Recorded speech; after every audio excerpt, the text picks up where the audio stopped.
Welcome to This Week from Blue Mountain Broadcasting. I'm so glad that you've tuned in today. I'm Linnell Ellis, president of Blue Mountain Broadcasting Association and your host for this show, and really delighted to be able to spend a little bit of time with you.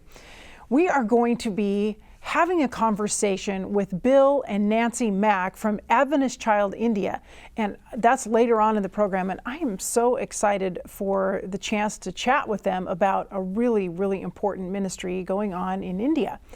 And then we'll also have station news to give you some updates that you'll want to be sure to hear. So stay tuned for those things later on in the program, and we'll start now with our devotional thought. As you will recall from some of my comments during previous devotional times on this program, my family is reading through the Bible, and it's not going terribly quickly because we're reading one short passage every morning as we're eating breakfast together on our way off to our busy day. And, sometimes it's just a little bit and sometimes a little bit longer depending on how quickly we can get to the table. But we're making our way through, and we are now in the book of 2 Samuel. Now, this morning, as we were reading, we were certainly left with a cliffhanger because David and his loyal followers were fleeing Jerusalem, and they were fleeing from Absalom, who had begun his open rebellion and plot to take the throne. And that's where we were left. But I've been wondering, what can we learn? What can we apply to our lives from a story like this one? Well, first of all, it is a story filled with intrigue, tragedy, and heartache. While it would make a great plot for a book or for a movie, there's more to it than that. And one thing I think we must remember in this story is that there's an underlying issue taking place here underneath all of David's troubles with his sons. And that is his sin with Bathsheba and his sin in the murder of Uriah. Because of the guilt he feels about Uriah, and because of the foolish choices that he's made and how he feels about that, David doesn't feel like he has a right to properly discipline his sons when they make mistakes. And this leads to a lot of trouble in the family. So as you know, Amnon violates his half-sister Tamar, Absalom kills Amnon in revenge, and then the stage is set for even more tragedy. And after being banished for several years, Absalom is allowed to come back to Israel, and he begins a campaign to win the people over with his charm. And the Bible tells us that he was the most beautiful person in the whole land. And of course, there's all the comments about his wonderful head of hair that he had. But what Absalom does is he sets himself up as a judge. And as people come to be heard, to have their cases heard by David, he stops them first at the gate.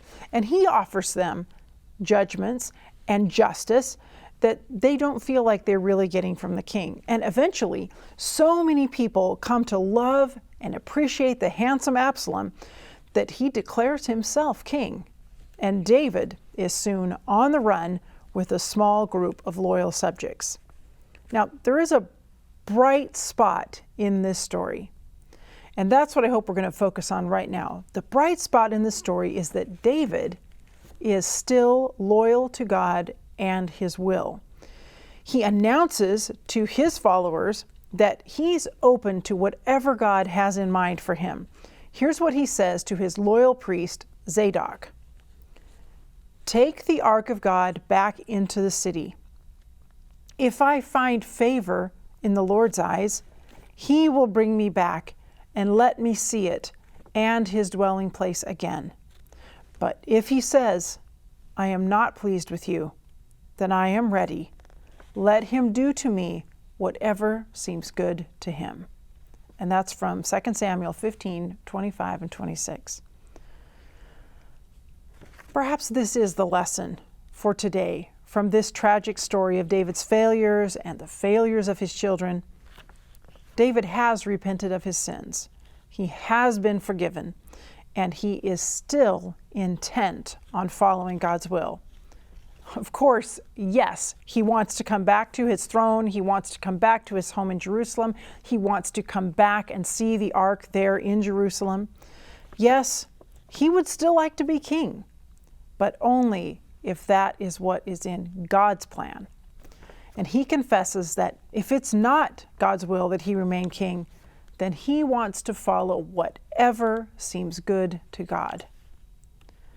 This is clearly the same David who, as a young man, would not kill Saul, God's anointed, even though he knew God had chosen him to be the next king. He was waiting for God's will and God's timing. And now, as he's facing Absalom's rebellion, he's also waiting for God's will and God's timing. Maybe the message in this story for us today is to be surrendered to God's will, surrendered to his timing, to wait on him, even when the world around us looks dangerous and frightening in many ways. In typical fashion, David wrote a song about the experience that he was going through, fleeing from his own son. And we find that psalm in chapter 3 of the book of Psalms. And it goes like this: Lord, how many are my foes? How many rise up against me? Many are saying of me, God will not deliver him. But you, Lord, are a shield around me, my glory, the one who lifts my head high. I call out to the Lord, and he answers me from his holy mountain. I lie down and sleep. I wake again because the Lord sustains me. I will not fear, though tens of thousands assail me on every side. Arise, Lord. Deliver me, my God. Strike all my enemies on the jaw and break the teeth of the wicked. From the Lord comes deliverance, and may your blessing be on your people. Please stay tuned. I'll be right back.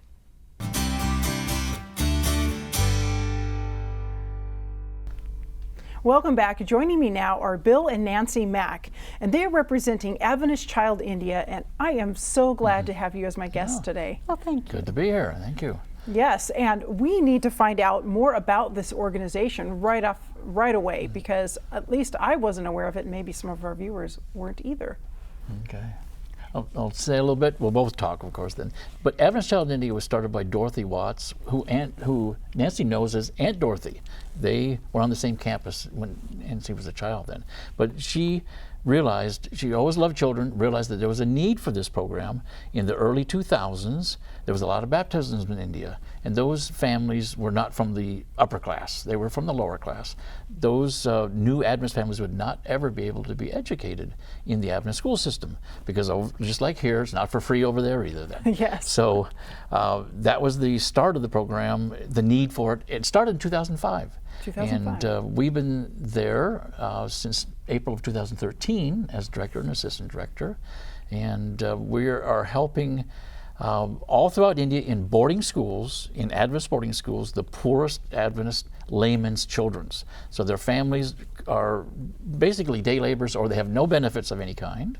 And they would be coming from the villages, not knowing English. They would learn English in the schools. All the Adventist schools there are English medium. And they would just get educated, know about Jesus, and with sponsorship help, all this can work. And we're associated in India, in Hosur, with the Southern Asia Division and with the school system. So we, throughout India, 18 different states out of the 28 states, we run the program in the different Adventist boarding schools there. Excellent. And he said that you called her Aunt Dorothy, grew up in India. So a little bit about your background. Well, I'm the third generation back to India, working with the children. My mom and dad were there. Well, my dad was there first, you know, because mom and dad went there in 1920, and he was born in 1922. So he went back, and they were there for 43 years, and then Bill and I decided that we would like to help because they asked us to come and do the Adventist Child India program. So we started there in 2013. Yes. 2013 we were started. So we've been there for a little while, and we just really have had a lot of fun getting to know the people again. I speak the language in Hindi, so it's a lot of fun. I can't speak it fluently, but I can get to point A to point B, and people get a kick out of my English. I mean, my Hindi. So, and so what you're saying is that your grandparents were originally the ones who went to India. Correct. Yes, and then your father was born there? Born there, and then he came back to college, got married to Mom, and went back. My mom, I think, was the youngest missionary wife to land in India. She landed there when she was 19 years old. Wow. A big change. So with the sponsorship that you're talking about, sponsoring these children of Adventist lay people who otherwise would not be able to afford this Christian education in India, how is it that you determine which children to sponsor? Okay. You want to answer that one? Well, I think what we try to do is we try to find the poorest of the poor, and we have this tendency of going through the pastors or the principals that will know that these children are poor. But we have a lot of screening that we do before we allow them in, because we want them to be Adventist children, and we need to have them be poor because we need to help the poorest of the poor. Yes. So you're wanting to make sure that everything is just as it should be, that they're the right people for these funds that people in other countries around the world are sending the sponsorship. Correct. Yes. We do ask for documentation as much as we can get, just so we know that things are correct and true then. Sure. Yeah. All right. Well, I know that you brought along with you a video that shows us some of these children that are actually being sponsored and have been sponsored. And they're actually gone into the college program that we have. We have 35 children that right now are in college, and we take 4 different casts. We have the theology, nursing, teacher, and business, commerce, so that they can work for the church when they're done. Very good. All right. Well, let's take a look at that video now, and then we'll come back and share a little bit more. Behind every child lies a story. Every tear shed chronicles their suffering, poverty, hunger, and pain. Yet in the face of overwhelming odds, their courage, integrity, and strength of character inspires us to go mad.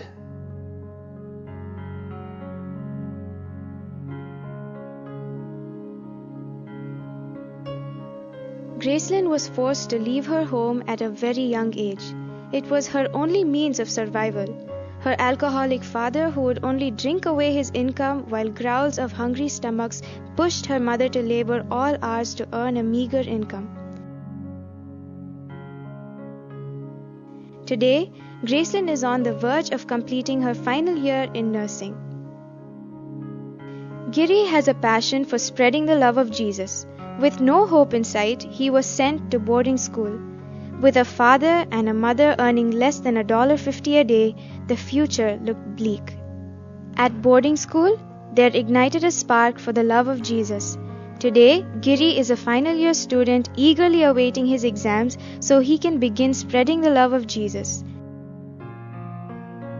Riang faced many problems to cope with the studies at the boarding school he was in. He did not do so well initially, and he struggled through the year. He too moved to boarding school as a means of survival. He was so poor that he could not afford to leave boarding school during the holidays. His passing in First Division spread like wildfire in his small village, and they wanted him to be the instructor for their children. Today, he is at boarding school pursuing his senior class and plans to become a teacher at the very school he studied at. Salim and Samir joined a boarding school when they were very young. Their father is a farmer who was the eldest in his family and hence had to be the sole breadwinner of the extended family. Today, because his children were studying in a mission school, their lives too began to change, and they began experiencing God's love in wonderful ways. Seeing the change in their lives, the community too wants their children to attend mission school. Kima has always been a bright student. His grades were excellent. He was even awarded a medal by the President of India. He had lived all his life at boarding school, as he was orphaned at a very young age.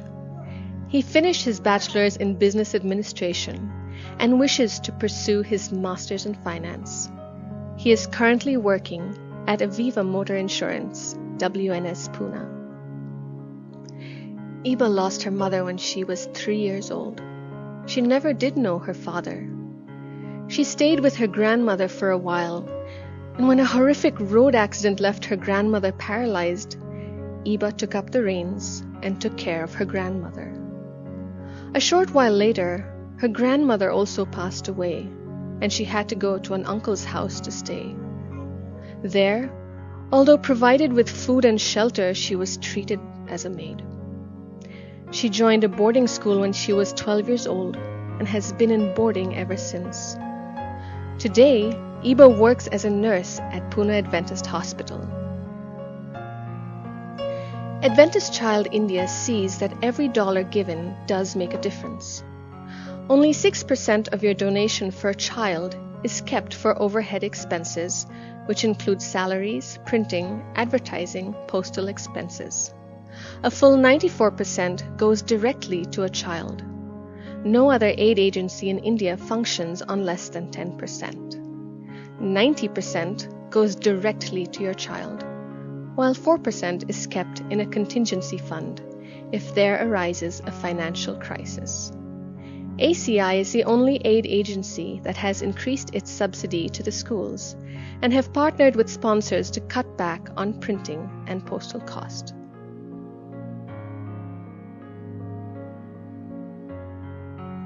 So please, join the ACI family, partner with us, help us, go make a difference, go mad.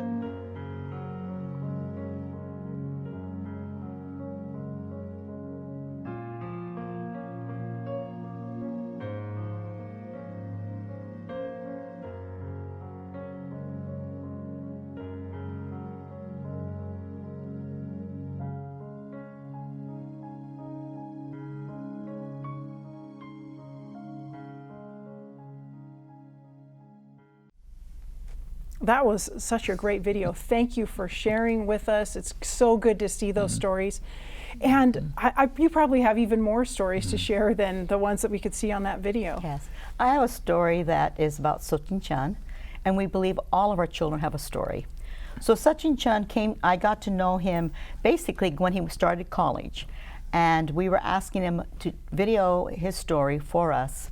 And he told us his story. He comes from a family in the Northeast of India, and when he was a young boy, his mother died with cancer, which really hit him hard. He was very close to his mom, but he was able to survive because he had a brother and he has a dad, and so Dad started taking care of the family, and his brother actually quit school so that he could also help financially, and Sachin Chan was the only one that continued in school. And so when Sachin Chan one time, his dad went to the village, to the marketplace, an open market, to buy some groceries, and he was there at the wrong time. There was a bomb blast, and it killed his dad. So Sachin Chan is now an orphan, but he is an amazing young man. He's a God-fearing man, and I've asked him, he's now finished his nursing, and he's working. And what's really cool about this is that when he asked me, is it okay that I'm going to this hospital, because it wasn't an Adventist hospital, it's a private hospital. I said, I just want you to remember 3 things. Remember that you're God's child, that you need to pay your tithe, and whenever you see a person that needs help or just needs a prayer, ask him if you can do that, and he's promised to do that. Oh, that's so neat. Thank you for sharing that story. What are some of the goals for the future for Adventist Child India?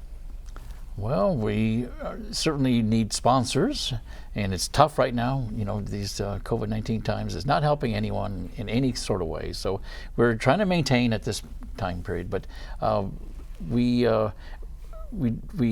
work with about 1,500 children.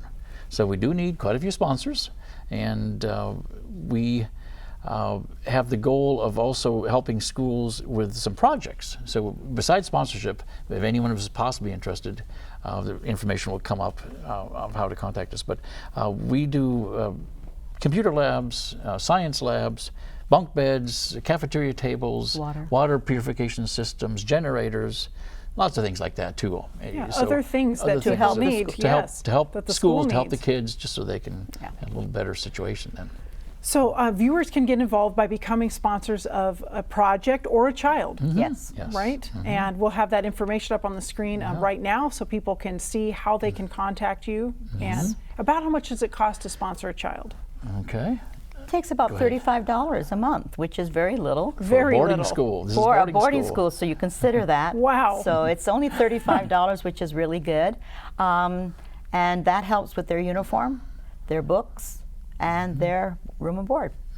Excellent. Well, I encourage you to become involved with Adventist Child India. And I wanted to thank the two of you so much for taking this time to talk with us about Adventist Child India. Appreciate the opportunity. Thank you so much.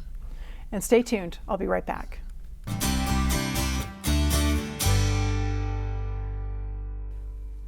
Welcome back. It's time now for Station News. And once again, I have an update about the UView program. This is a program produced by students at Walla Walla University, and the leader of that team this year is Tori Johnson. And we are really grateful to this team of students and Ari Yates from the university who works with them to make the program happen. There's been some delays that are out of everyone's control that have to do with COVID and COVID regulations, especially for students who are here on the campus, wanting to make sure that we're able to carefully follow all of those guidelines with the production of that show.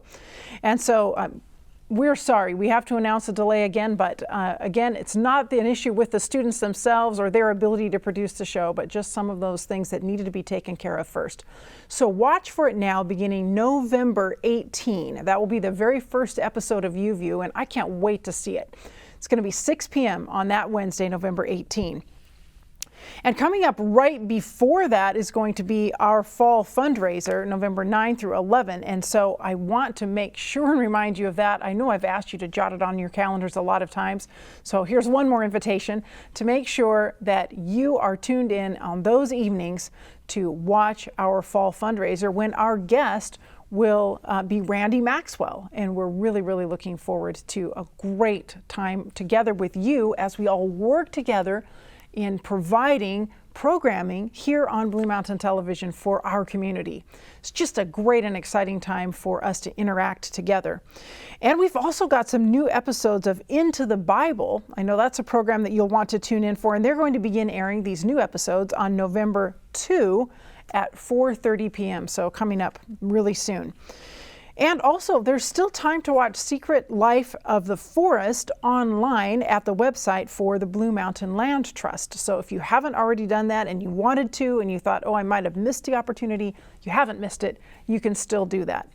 And again, everything that happens here at Blue Mountain Television and with Blue Mountain Broadcasting Association, with our new facility that we're working on, and here in the studios, the programs that we are creating here now, and everything that's happening at the station is all happening because you care about this ministry and you have invested in it. You've invested in it with your prayers, you've invested in it with your gifts, and I know you will continue to do that.